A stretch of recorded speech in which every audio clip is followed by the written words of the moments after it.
Thank you, Shocks. Good afternoon. I'm Dracos, here with Frost, getting ready for our first game of the day. It is Excel versus Splyce. Mid lane was kind of the rounding out point there on the analyst desk. Do you agree? Is that like, is it all eyes on mid lane? Is it do or die time for Mickey and Humanoid in week 2? I'm going to say no. I think what was really interesting is that Excel's coach said that it's all about beating them in the early game, which then to me reads matchup based. Okay, so you look at Excel, where do they want the winning matchups? Where do they want the firepower stacked? And it's the top side of the map. So yeah, that can include mid lane, but I'm actually looking at the two top laners here and Vizichachi's comfort on the likes of Kennen and what Excel are going to do to get around that.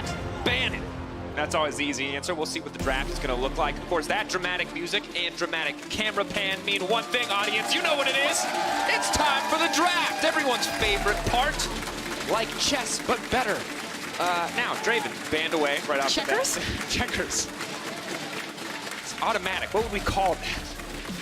Anyway, Sejuani taken away. Sejuani obviously a very powerful champion in the meta. I think no surprises there. It's kind of been rising in popularity over the course of these first 3 days of games. And the thing is that Sejuani really empowers a lot of melee-based champions, and we have a ton of really strong melee-based champions in the game right now, the likes of the Aurelias, of the Silases, even of the Camille's into the mid lane. Sejuani, with her her ability to lock you up with CC and provide burst damage, just makes an incredibly potent 2v2 when you pair her with so many champions that are so big in the meta right now. Absolutely, and I think just the sheer amount of them is crazy, as you were mentioning. And one interesting ban that sticks out to me already is the Yuumi. Not looking to first pick it, not looking to prioritize it. It feels like it's been a bit of a trap for EU players. So here's the thing.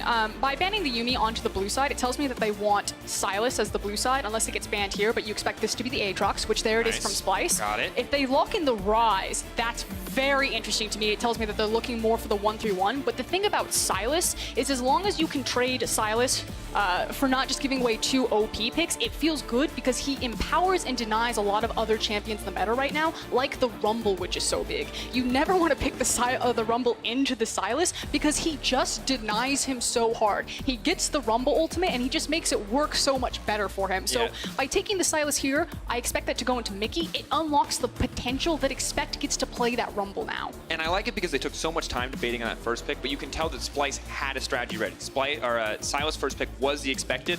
Instantly, they lock in the Rise, they lock in the Xayah as a response. And I wonder now, do we see the Rakan taken away to limit this, or do they just respond with something like the Lux? I would think that you could go for the blind pick Lux here if you wanted.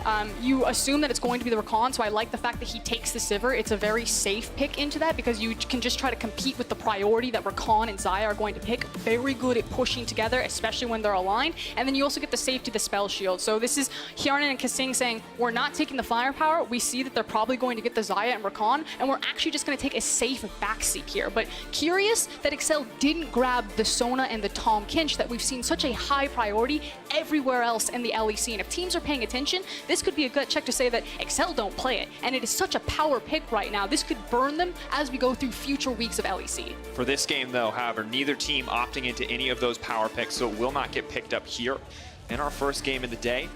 Xayah Rakan locked in for Kobbe and Norscaron. I think no surprises to see them play a more aggressive playmaking bot lane. That's kind of what we know Norscaron for. And for Hjarnan and Kasing, we wanted to see what their identity would be on this team, how they would function, and it's very similar to how it has been in the past. They are role players, they are kind of reliable rocks for the team, but they're not going crazy in the laning phase. But let's really hone in on some decision making. So there's the Lux ban. Lux support works really well into Rakan. Vedius has talked about it because Rakan works in lines. He dashes straight at you, and it makes it super easy to land the binding and then to blow someone up. The fact that Excel prioritized the Jarvan over the Lux, again, this is kind of creating the identity for them as a team. We are willing to take a defensive bot lane for your Hjarnan and Kasing and give more firepower towards the top side of the map.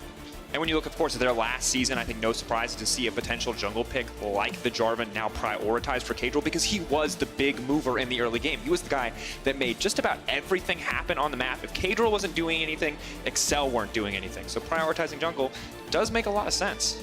But now it just means that they actually need to get off the ground because you gave Kobbe and Norscaron potentially a free lane with very strong scaling.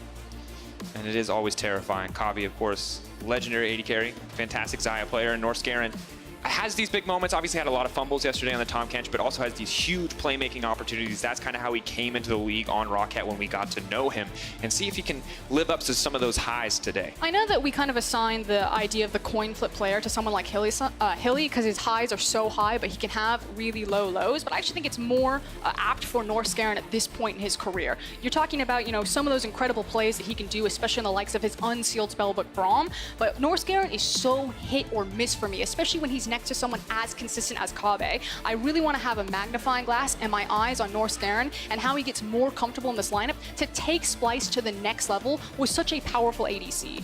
And now, as well, with the Elise locked in and a Rakan on the bottom side of the map, a lot of setup for potential dive is going to make Kasing consider carefully his options for support. If you pick something too squishy, something too vulnerable, things could turn against them very quickly. But I love Elise in this meta Frost because I feel like anytime we see Elise, we're just about guaranteed to see tower dives, and early game tower dives are such a make or break for me in League of Legends. And I feel like the Elise was prioritized here because the Jace was still available. If you don't take the Elise here, then chances are that you can get it paired with the Jace, and since they have Silas, you can afford to run double AP and have the AD from the Jace up into the top lane, and it's such a dynamic combo. So I love the fact that Splyce separated those two and also empowered their own strong 2v2 in mid-jungle between the CC of Ryze and Elise. And interesting that they gave this final pick to come over to Kasing, of course, classic Zillion hover. I'm always wondering if we're going to see it come back. Can be a very useful pick. For now, though, however, it will appear to be the Braum. Pairs up very nicely. It's not the Sejuani like you get in the jungle, but obviously pairs up nicely with any champion who wants to auto-attack a lot. You've got a Jace, you've got a Sivir. Some good synergy there across the team. And I honestly love what Splyce are putting together. It is a little AD heavy, but two very strong solo laners. You've got a very rock-solid bottom lane, which I think is exactly what you want to draft for Hjarnan and Kasing. But honestly, anytime we see Vizichachi lock in Poppy Frostgurn, I get nervous for the other side. Because 1 second you're doing Elder Dragon, everything looks fine. 2 seconds later, you're out of the pit and they've smote it and you've lost the game. So I think I would be nervous if I was expect on the opposite side. Yeah, but I don't necessarily think it's going to be about a hard camp. Obviously, if Poppy gets the potential to dive, Poppy dive and Elise dive is strong. I don't think that they're going to be in that type of position for that 2v2 top side. I still feel like Chachi here picked a weak side-esque top laner, something that can just survive everything. And the focus really is about playing around the CC on Ryze, playing around the mid priority that Ryze is able to get once he has a deep enough mana pool, and he can shove those waves forward. And we talked about Humanoid being a player that we wanted to see step up for this team that could be the difference maker when it comes to making top 3 or be on the outside looking in. Maybe this is the game to do so. Once again, we heard about it. Mickey versus Humanoid. Humanoid no longer his rookie split. Higher expectations on his shoulders now as we head in to Splyce's 4th game. Will we see more from him this time around? Can Mickey show us his first all-star performance? We're going to have to find out.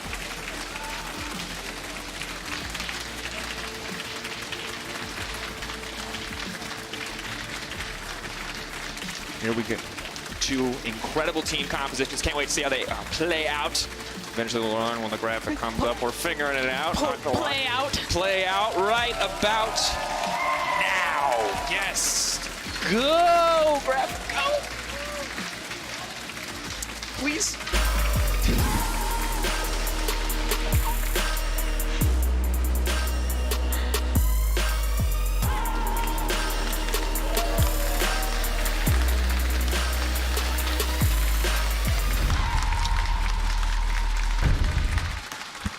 You continue to impress me, Daniel Dragos. Mastery over production and graphics timing. Dan Dragos, veteran caster. Ooh, I like the fan chants, though, coming in. And I think so far, neither of these teams are super happy about the start that they've had. Splyce, 1-2. Obviously, some very difficult opponents. And Excel, 0-3. Pretty heartbreaking when you look at the changes that have come through. But Mickey is here now. Yes, it was a bad first game. A lot of it came down to a smite at level 1, but now hopefully we see a slower, more calm start and we get a better indicator of what this XL team is going to be all about. I just want to echo what the XL coach was just talking about right there. The fact that Mickey, I mean, Foxtrap said it on the analyst desk, has a controversial, opinion surrounding him. Yeah, he was real bad in NA. That would be the controversy. I think that's fair. He struggled. Internally, though, they're talking about like mental fortitude, and I think internally Mickey is very upbeat. He's very positive, and he is actually looking to push forward. Excel probably still have the win behind them despite their scoreline to start the LEC. So Excel haven't given up on themselves yet. Hopefully the fans are still there with them. This might be the time to strike. And of course, in the past when it was best of 3, I feel like it was always easy in week 2 to come in and make such strong statements. But in best of 1, you kind of have to wait and see for now. I things going okay for Mickey in the early game, making fantastic use of the Petrosite burst there. Get a little bit of wave clear down, the bot lanes as well. Now, we talked about the setup CC. Of course, you have the Sylas and Jarvan combo versus the Ryze and the Elise. There's a little bit of it on the bottom side of the map, but do you feel like in the early game, pretty much all we have to look out for is these junglers moving into the mid lane? I mean, whenever there's an Elise on the map, all eyes should be on her, especially Xerxes Elise. I think him taking a leadership role into this team has been phenomenal. He usually is the guy that's leading a lot of these plays when they do have a strong early game, and I am specifically looking about what pieces of CC that he's aligning himself with. So I expect him to spend some time around the mid lane, again, probably after Ryze gets access to the tier or to the blue buff so he can compete with some shove, and maybe taking advantage of creating pressure for this bottom lane that is so aggressive. Lethal tempo, and North Scaran playing on the edge there. 3 stacks of the concussive blow, but can't quite find a 4th. Level 1, Gesang already almost entirely out of health. Gotta hope that he has some biscuits there, or things are gonna get a lot more difficult. But we knew that this was how it was going to go, that Excel had put their eggs up and towards the top side of the map. They gave Kabe and North Scaran. They knew it was going to be the Xayah and the Rakan, and yeah, maybe you can try to compete with some of the priority, but this is just such a potent and powerful 2v2 down here. You should see the map stay like this. And of course, both bot lane are starting with the lethal tempo as well, so eyes on that early game wave clear. Splyce getting the level 2 first, going to empower them to keep a little bit of pressure up for now. Jarvan on the top side as well means they're not going to get a reprieve anytime too soon as the wave does reset. And while I'm always, of course, excited about Vizicachi Poppy, for now, matchup, I would say, going as expected in the top lane where Jace, fun fact, ranged champions kind of beat up on melee champions here in the early game. Yeah, he just wants to sit up there with the Aerie, whittle him down, use the range advantage. He just needs to make sure that Kadril is underneath him, securing things like the Scuttle Crab, making sure that he can get secured vision. You can see that there's a ward on the Raptor camp right there that Excel have placed, because for Jace to really shine, he needs to be unlocked to be aggressive. He needs resources, and that doesn't necessarily mean camping his lane, but just making sure that he has a safety net underneath him that he can be pushed forward. And right now, I like the way that the Excel team is backing together, syncing their backs for Kadril and Mickey. Although now Jarvan's going to see this as an opportunity to take away the Raptors, of course. Elise is back on the bottom side, so will not get punished. Always a bit nerve-wracking when you see the Ryze is still there in the lane, but good steal away. And those little advantages do start to add up. You can see a 2-camp lead for Kadril coming out in this early game as Xerxes spent a decent amount of time hovering on the bot side. Not even going to take the full camp, the maximum disrespect jungle steal. Yeah, but I'm actually curious about the TP discrepancy between Mickey and Humanoid right now. Mickey got the opportunity to walk back to the lane. I'm not saying that that TP means that it's going bottom or going top, but there is now that window. So Xerxes needs to make sure that when he picks his moment, if that TP is still there, that he picks the right moment, because Sylas can now participate in these plays, as can Hjarnan. Always difficult. TP advantages, I feel like, are a thing that the second you're under fire, the second it's those high-pressure moments that people often forget about. For so long, it's been the only reason that a lot more people haven't all-in in the bottom lane, the looming threat of a TPing in top laner. Good ward. Well spotted. Xerxes now has a choice here. Needs to clear out the Raptor. Still has not taken that final Raptor, so further delaying that spawn, and Kadril kind of just threatening, kind of being a bully here. Now we see a small engage there. Unbreakable has been used. North Scaran flying forward, but now Sivir is in the line of fire. Hjarnan ignited. Are they going to commit any resources here? The flash forward available, but they will not use it in the end. Still a massively favorable trade. And in the meantime, the dive top lane, Mickey, expect Kadril moving in. Vizicachi incredibly low. Xerxes going to be the one in trouble. They're taking their time. The spider goes up, but she has to come right back down. Expect taking tower aggro. Vizicachi going to be taken down, but no! Turns it around! Mickey's next! Goodbye, Excel! And Xerxes, with the information, knowing that the invade was coming, chooses to shadow Chachi, and Chachi's Poppy punishes that dive right there. Yeah, she can dive herself if it ever gets forward, but more importantly, she's so difficult to dive. She was a perfect pick here, because if you see that all the firepower is loaded into Excel's top side of the map, how do you punish that Poppy? And honestly, that's not even a play. They have the man advantage. Everything looks okay. Vizicachi's so incredibly low, but in this Alien replay, so much tankiness additionally on the Poppy W. The CC potential between these two is incredible, and despite good tanking of the tower aggro, it just falls apart. God. What comes up must come down. Oh, gets the shield too? Yeah. But again, that was all set up from great decision-making and communication from Splyce's members. The fact that they see Jarvan walking on the ward, the fact that Mickey felt safe to do the roam there because he had the TP. He's like, I can roam top, I can TP right down back to mid. But excellent shadow from Xerxes. And now Vizicachi looking a lot more comfortable in this matchup. Ninja Tabby, as well as the Doran Shield, hard for Jace to get any damage down. Is not going for the lethality, instead going for the Black Cleaver. Smart against an opponent who's going to rush armor, but might want a little bit more under his belt. Vizicachi is kind of bullying out here. And now it's just can expect actually force Chachi back out of this lane? Can he do enough damage to chip him out? You were just talking about all the resistances that he now has underneath his belt with the Ninja Tabi. And Frostgren were like, hey, early game, let's watch the Elise. When we were watching the Elise under tower, that looked really bad for a second. I was pretty convinced that it was over. But things are just working out, and Mickey's walking up. Not going to take the time to clear out the ward, however, has to move back into the mid lane. And I like that Mickey is constantly roaming. You said top side was important, and he is putting a lot of attention into the top lane. And it's Mickey playing around the window where he still has mid lane priority. It'll get a bit easier for Humanoid, again, once he has more mana that he can start spamming his abilities, so specifically when he gets access to the blue buff. And then that's where hopefully Mickey won't get as many opportunities to start cheating up towards that top side to try to get expect something or fishing there that Humanoid will actually be able to compete to lock him down in the mid lane or look for roams himself. And you use the word cheating, but it does feel like to a certain degree that he is paying for those roams. You can see that there is a CS discrepancy now, 13 between the waves as it's going to start to reset. So clear advantages for Humanoid. If Mickey had been successful, obviously a very different story with a few kills under his belt, but since it has fallen short, there will be a small discrepancy there as Rise very comfortably on the tier at this point in the game. And I like the ward behind from Vizicachi, trying to spot out any potential lane ganks from the Jarvan. All right, Frostgren. Theoretical exercise as a former League of Legends coach. You're Excel right now. What is your next play? Things have gone horribly wrong one time. Presumably you get more chances.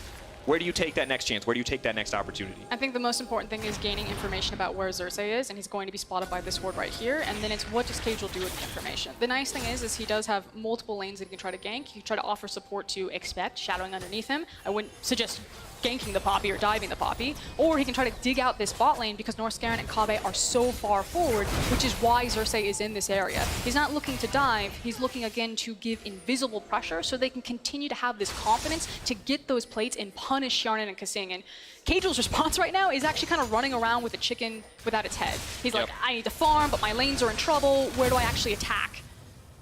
Well, it just shows you how much can go wrong when a single play falls apart in the early game, especially in a lane that's supposed to be a strong lane for you. Because right now, Vizicachi is fearless, just walking into Expect. Gonna get the knockup, gonna get a bit more damage, and using the ultimate there, but just he's like herding the creep. These are my creeps. You will not touch them, he says to Expect. Also picks the moment when the cannon wave is underneath the tower, so he actually doesn't even miss anything while he chases Jace down the lane. But here comes the next play from Splyce. Has now been spotted. That vision is going to be crucial. Taking their time. Realm Warp is coming down. Ultimate's going to be used. They're running for their life, but the point-click CC will be available. Braum shields the wrong way! Oh, that... If he had gone down there, that would have been a truly, truly embarrassing moment. But no, Kasing manages to make it out with his life, is forced to burn the flash and the heal. So much pressure moving down on the bottom side of the map. We saw this from Misfits in their first game up against Rogue, shutting down Woolite, and now we're seeing it here as well. Up for Yarnan and Kasing. Yes, the CS discrepancy isn't quite as massive, but 93 to 76. I think 2 tower plates as well. Splyce are building so much of a gold lead here in the early game. And I think it's the gamble that Excel took from draft where they say, okay, we can gracefully lose this bottom lane, but you shouldn't be hemorrhaging this hard, especially against a team like Splyce. Again, we talk about Kabe and Northscaran, but they're getting so much gold. Look at the discrepancy that's starting to open between these bot lanes before you even take into account the other discrepancies on the jungle. And this gives Xerxes free reign of the bottom side of the map.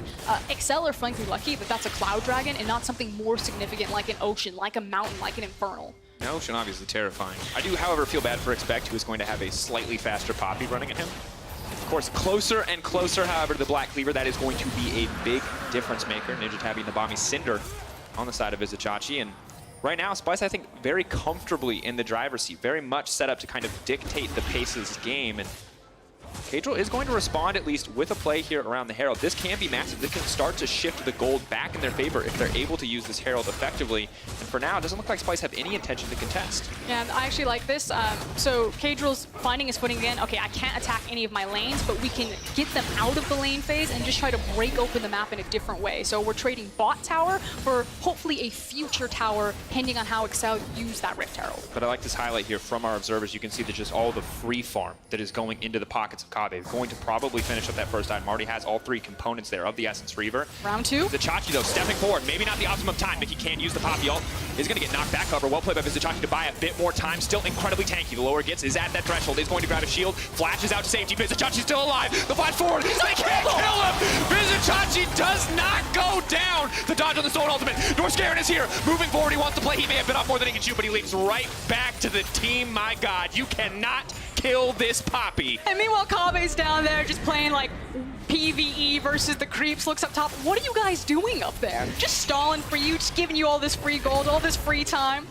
Now they do have a ton of members on the top side. Humanoid is taking a lot of damage. It's going to make it a little bit more difficult to sustain a push here, but fantastic movement for Vizichachi to make it out of that situation. Of course, kind of made that situation for himself, so I'm not sure how much credit we can give him, but the tower will be traded for a tower in the end. However, splitting this gold between so many members of Excel, whereas you now see that super fed Saya, 1 item and a half, 12 minutes into the game on the back pocket of Kabe. And that's the key there. It's the fact that Chachi was able to absorb enough time that it was a 1-for-1 tower trade. But again, all of that solo gold, all of that solo XP that went into the pocket of Kabe, and Sivir and Xayah peak at the exact same time in terms of their item breakpoints. So Splyce are feeling very happy with the course of this game. They're like, we can actually just cruise control from here.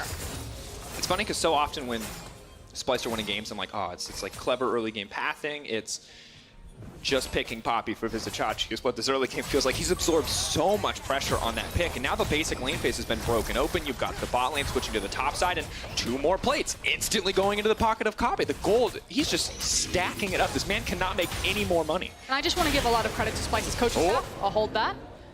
You can continue. I don't think... But Splyce were also the team that brought back the lane swap in Spring Split, and the thing that made the lane swap work was understanding what top laner to play on weak side. When your top laner doesn't get resources, they use the Scion there, and they're using the Poppy here. And I think it was just great to see what Excel had put together to recognize they're probably going to play for top side of the map. They have something like a Jace. Poppy is perfect here, so huge credit towards the draft. I think this was a great read to counteract the playstyle. And everything just going very much in the favor of Splyce at this stage of the game. Once again, items coming in, all those plates going to the pocket of Kabe means we're very close, I believe, to 2 items. And you can see the defensive options on the opposite side, the stopwatch already used from Cajal. That's a terrible position to be in. But now Vizichachi, the double-edged sword when he plays champs like this, often he steps way too far forward, but Humanoid is here, trying to find the knockback, is going to miss it. Vizichachi now set to fall. 1 kill coming in. Humanoid trying to escape. Buys a bit of time. Where's the knockup going to go? Mickey's forward as well. Humanoid has overstayed his welcome. 4 members strong here. The Realm Warp has been taken away. They're jumping back under the tower. Humanoid trying to survive, but there is the kill Excel were looking for. The punish on the overextend. Yeah, the hijacked Realm Warp to make sure that they can track it down and also pick up a shutdown. Unfortunately for Splyce, no one was set up on the map to trade anything back, but after the reset, they've got everyone in the mid lane, so they managed to scrape this one out. And it starts to build a little bit more hope. I like the coordination coming in, even with a newer member in Mickey. All of the team collapsing there on the bottom side as we look at it one more time. And again, my eyes were initially on the map. So what are Splyce actually going to get with Chachi buying so much time again? Are they able to trade back some kills with Humanoid? Ultimately, it is a 2-for-nothing trade, but he buys so much time that Rakan and Xayah are walking from base. They will get back to the mid lane and able to force down that mid lane tower. And for Excel here, this is pretty much just cleaning it up. I like the Realm Warp steal. But the question for me was that a brilliant play from Vizichachi, or did he maybe... He got caught. Yeah, okay, good. I was just going to say, because I was like, I feel like when your bot lane is in your base, that is not the time to be like, I'm going in, guys. It was a mistake. He made the best of a bad situation. Props to Xerxes, who immediately went to the mid lane and just like put the on the way ping. He's like, I'm forcing this forward. We must make lemonade out of lemons here. Oh, good old Vizichachi, never change. Once a game, I feel like just has that moment where he just wants to go in. And honestly, the first 2 very much paid off. Crazy survival moments that maybe should have been impossible, but that one, counting against him, however, does not really put Excel back in the game quite yet, because it is still a 4K gold difference for Oscar. And you talk about early itemization. You've got bits and pieces coming in from Vizichachi on the top side, but you've got the full first damage item coming in from Elise. You've got the Saros fully stacked and completed for Rise, as well as 2 items in the back pocket of Kabe. This still feels like a handshake between both teams to say, you know, our true power spikes don't come in for a couple thousand gold. We're still looking at big item breakpoints, so maybe teams will get cute and they'll look for some picks around when they push out waves, but otherwise, otherwise, I actually expect the game to slow down a bit here, especially in that mid lane. Maybe some play over to side lanes, but it's between the mid lane shoves. What you're looking for is, of course, the Xayah to hit that third item, because Kabe's like, why would we try to force now? Look at how fed I am. I'm like 1,300 gold away from just ending this game. I mean, honestly, though, I feel like if Excel overstand, you still have a one-item advantage. Even if it's not the dream power spike, it's still so much of an individual advantage for Kabe. But we can talk about something cool in terms of Sivir, and I want to talk about kind of like pressure that can be created on the map. So at this point, Splyce, again, they're in cruise control. They're probably going to wait for Kabe's third item, and then they'll turn it back on, start looking for fights. But because they have a Rise, and because they have a safe ADC like Xayah, who has that ultimate, it's very easy for her to disengage. They can constantly be pushing their waves very far forward and creating big pressure points on the map. Whereas a champion like Sivir cannot do that. She needs to wait for the waves to crash into her. And so while XL still have so much wave clear that they can stall out games, they can't create the same pressure points on the map to really pull Splyce around and to formulate picks. And I'm curious now, with the BF sword picked up on the side of Hjarnan, if he's going to take a step away from the attack speed, go immediately for the Infinity Edge, or if he feels he's behind enough to go GA second. I don't think that's going to be the case, but that IE, of course, a little bit of extra attack speed, just wants to hit really hard for those 3 empowered high attack speed autos.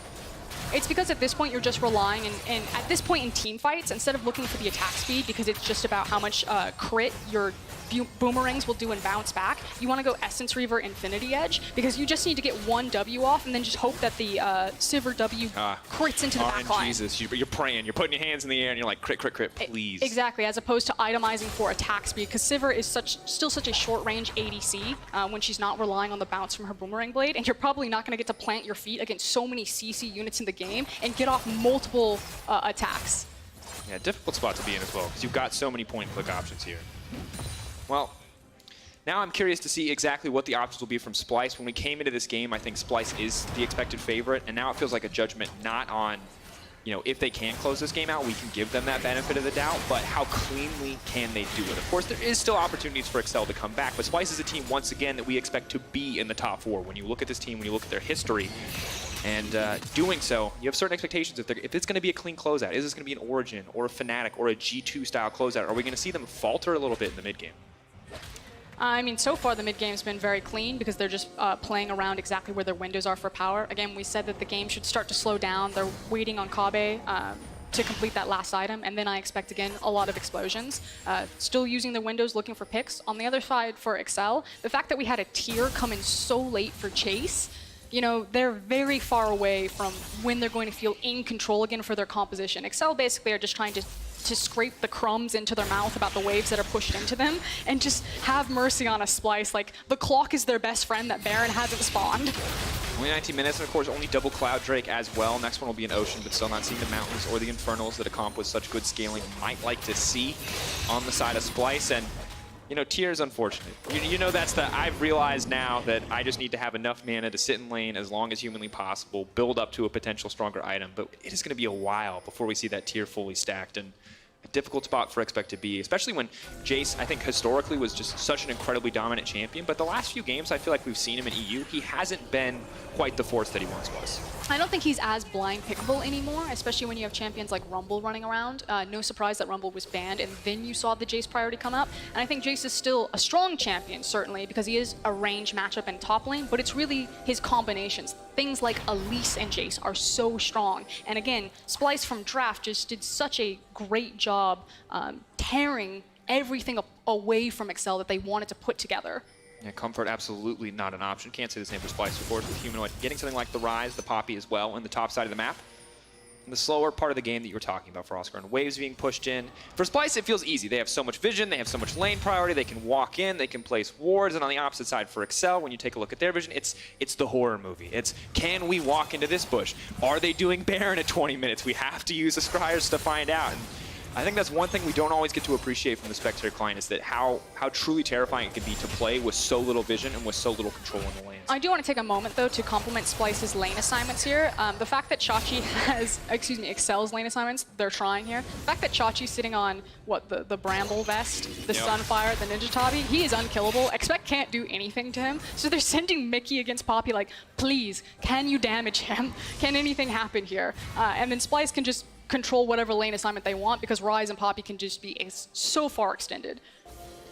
Such a brutal stance to be in. We talked about how this comp is very AD heavy. Of course, going to rely heavily on that Sivers later in the game. Expect. Run. He does land. Realm Warp is there too. Here comes the Rakan. Everybody and their mother wants to take a trip to the bottom lane. Splyce going to grab that kill, and it looks like a tier 2 tower as well. There's that vision line. The fact that Splyce have slowly but surely inched it forward. They've got multiple control wards. Expect just didn't know until it was too late. And that's a free tower that should have just been a safe farming point there. And you can see Mickey doesn't even have the time to really pressure out anymore on this tier 2. Knows that he has to back off, that he has to be careful here. Northscarin, though, moving into the mid lane. Sivir just has to walk away. Can't pressure that tower either. So going to deny a bit of CS. Going to pick up a little bit of safe CS for both the AD carry and the mid lane on the side of XL. But otherwise, just a massive win for Splyce.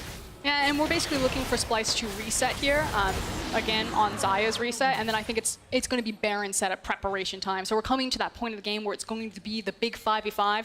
The timer has run out for XL. You got as much free gold as you're going to get as we shove the waves into you. Are you ready to try to take on this 5v5 beast? Because there's the Infinity Edge on Xayah. Well, and this is also, when we compare it to their game yesterday, I think still a better situation than they were in. And I do want to see, on a composition that is, in theory, so incredibly strong in teamfights with the likes of a Sivir, a J4, the Silas as well, how good their coordination is as a relatively, let's say, young roster in terms of how long they've spent together. With that kind of damage, though, we may never get the opportunity. Splyce probably could just 1-3-1, given how far ahead this Poppy is. Or just 1-4. Or just kill Cadril. Oh, no. And this is a difficult spot for XL, I feel like. The gear here is we're done with Farmville, and now we're into, like, Rust 1v1. This is like we're hunting kids now. Splyce got full teeth, and they are just trying to bite down. And if XL ever step out of line, the bear trap will close very quickly. Yeah. The issue is right now with the amount of vision, we're playing Rust 1v1, but one of these guys has map hacks, and it's just, it's not fair for Oscar. And it feels like the second they come around the corner, they know. Vizichachi's going to go for a play here. Ooh. Mickey got nervous there for a second, you could tell. Why did he reveal himself? I don't know. I think he got scared, wasn't certain, now knocked into the wall, most likely going to get chased down here. Mickey very much in danger. Big shield comes in though, Cadril here as well. Splyce will back off. Don't really get anything for the play in the end. In fact, Vizichachi also using his flash, so despite good initial indicators, still maybe not the best play. Expect, however. That's level 15 to level 13. There is nothing Expect can do right there. Humanoid knows it, Expect knows it. XL, that timer, it is just shrinking even further because something is going to break in that bottom lane. I mean, it's level 13 to level 15. It's full items completed to a very interesting, I feel like old school kind of Jace build with a tier item included in it. And normally when we talk about split pushing for Oscar, and it's like, oh, they've got pressure. Like, they've got a little bit of damage threat. I'll back up. I'll give them, you know, they'll force the wave in and nothing's going to happen. But now there's a lot of kill threat from Humanoid on the bottom side. He knows he's there. He's going to step around. Mickey, who's baiting who? That's the question. So XL are set up right now where they have Sivir sitting in the mid lane, and they're basically waiting for Splyce to commit either top or bot side, or hopefully overcommit if you're an XL fan, and then quickly use the Sivir ultimate to dash to safety. But because Splyce are playing it very patiently, not overextending themselves either for tower dives or even for a Baron setup, and then just taking the free objectives, they're playing this out very cleanly so far. And interesting for Splyce, because while they're setting up Humanoid to split on the bottom side, it is meaning that they don't quite have as much vision to threaten the Baron at this stage of the game. And additionally, you can see only one blue trinket up and available on the side of the XL, kind of a get-out-of-jail-free card when it comes to Baron setups, buys you a bit of time. And 2 items completed for Sivir. A whole item behind, definitely not where you want to be, but slowly getting closer and closer. 2.5 items. 2.5. The half came in as I was making my point, thank you. And so closer, at least, to Sivir being a very powerful threat in these team fights. And from the gold, we can see that, yeah, it is definitely a full item difference in gold. We just have not seen the bits and pieces come in for Kabi yet towards that 4th item. That is a huge gold difference between the ADCs, and you can see it really reflected in the farm. Oof. What's our sponsor, Foot Locker? Foot Locker. Hjarnen's sitting on like some Pumas right now. He doesn't have his brown bags upgraded to Berserker Greaves. He needs the Jordans. Absolutely. Oh god. Just have to see. Because, like, 3 item, obviously terrifying, relative, very strong power spike. When you're competing against another 3 item carry, 4 items, definitely just better. And, ooh. Hjarnen, I feel like, very confident to step forward there. I would not have been so confident. To be fair, I'd be hiding under my tower, though. I'm a scaredy cat. League of Legends. I like the fact that Splyce are trying to abuse the power that Ryze has in side lane as opposed to grouping up. That is where Excel's composition would try to fight back here because Sivir still has access to the Essence Reaver and the Infinity Edge. So, you know, with the Cataclysm, with a couple of bounces, there still is power there for Excel, even though I think that Splyce are stronger, but they're not giving Excel that opportunity. Now, maybe they get impatient. Now they immediately walk to Baron, but I like the fact that they're just trying to abuse how strong Poppy and Ryze are. Makes a lot of sense. You can see now, Scryer's Bloom has been used, will be taken away. So, a little bit of vision down here as well, though. You can see a lot of control wards in the inventory of Splyce. They have all the tools necessary to set up for Baron. It just depends on if they're confident enough to pull the trigger, or if they even feel like they really need to, as we do see every time the Jace and Ryze are left alone, there's a lot of damage that goes down. Baron has now been started. Potentially a huge catalyst, a good opportunity. I think Vizichachi walking past the control ward and opting not to hit it is a dead giveaway that it has been started. On the Hunt has now been used. Splyce immediately backing off, however, happy just to get those small cooldowns. And Ryze, once again, continuing to pressure on the bottom side. This time, however, they have sent Jace back to the mid lane to watch the waves. It will be the Sylas versus Ryze 1v1. And a lot of damage coming in from Humanoid, instantly forcing the flash out. Realm Warp is here on the bottom side as well. Can he get out? Yes is the answer. Well played, but with two members committed, immediately Splyce just turned right back to the Baron. Good fundamental League of Legends. They lack a major damage. Source Kave is on the way. This is going to be a slow take. XL will have time to respond. I think the only caveat that I want to the setup from Splyce right now is I actually wish Norscaron would be ready and hiding. Because he is on the likes of a Rakan, it feels like Splyce aren't confident enough to have the full 5v5 on top of the Baron. They obviously don't want to smite contest. Now you have to wait for Humanoid to get back into position to pressure that bot lane before they approach Baron. And I just think kind of like the next evolution with, as you Rakan, get a control ward, set it somewhere they don't suspect, and when Excel go to check that Baron, which you know they're going to have to do, then have Rakan look for the big engage. The Hylissang. The classic hide in a random bush, find the perfect flank, try to win the game in a defining moment. Have not seen it from Norscaron yet. This game, of course, plenty of time still. Does have the control ward in his inventory, so he's halfway there, Frostgarn. In fact, a lot of control wards in the inventory of Splyce, as well as the Warmog's armor for Vizichachi. So the Poppy, outside of mana, really never going to be forced back, and the continued side lane pressure is only going to get more irritating as we move later in the game. Now, of course, every time Splyce don't take the Baron Frostgarn, every time they don't get a greater objective, things do get harder. Now we're going to see the engage in the mid lane, though. Kato stepping forward immediately. We're going to see the turn, though. Vizichachi trying to find the disruption. On the backside, though, Kabi remains alive. Disaster now striking for XL. They felt they had to pull the trigger, but that was not the time. It was just desperation and overly forced right there. Now Splyce have so much more confidence to approach this Baron since the jungler is dead. Gonna be an easy take. Not even gonna see contention on the opposite side. Just bot lane farm in the eyes of Hjarn, and Splyce grabbing the Baron 28 minutes into the game. A 10K gold lead. A slow, confident closeout feels like it is on the horizon, and Splyce not really giving up any control in this match. And the gold lead and the scaling on both these compositions just spoke for itself right there. You saw Excel basically run face first into the meat grinder. There is so much zone control also on Splyce's composition between the Xayah and the Ryze. It's so difficult for Hjarnan to ever approach that, and he's the primary source of damage at this point in the game. What is Sivir supposed to do? Nothing. Farm a side lane, and for now, pull back. Excel. Maybe hoping to get something more here. Hjarnan able to freely hit the wave. Will get some of those bounces across, but Humanoid's on the top side. It's 4 versus 5 here. Humanoid can, of course, instantly step over, and Kave doing a lot of damage to Hjarnan. Hjarnan stepping very far forward. Unbreakable there to block him, but Kave continues to walk forward. Flash. He wants to kill. Gonna throw 2 forward. Now the knockout comes through. Hjarnan is dead. Immediately the engage keeps coming through. The Xayah is just too strong. Kave is fearless. Mickey next on his list. Double kill for the Splyce 80 carry, and that should be the game. And it just frankly looked too easy from draft all the way through the early game. It was a picture-perfect game plan from Splyce. They undid Excel at every single corner. Some fantastic individual plays from Vizichachi, now trying to double down on that praise as we move a little bit later. Focus not even on the Nexus, only Xerxes with his eyes on the prize. Splyce will find their second win of the split.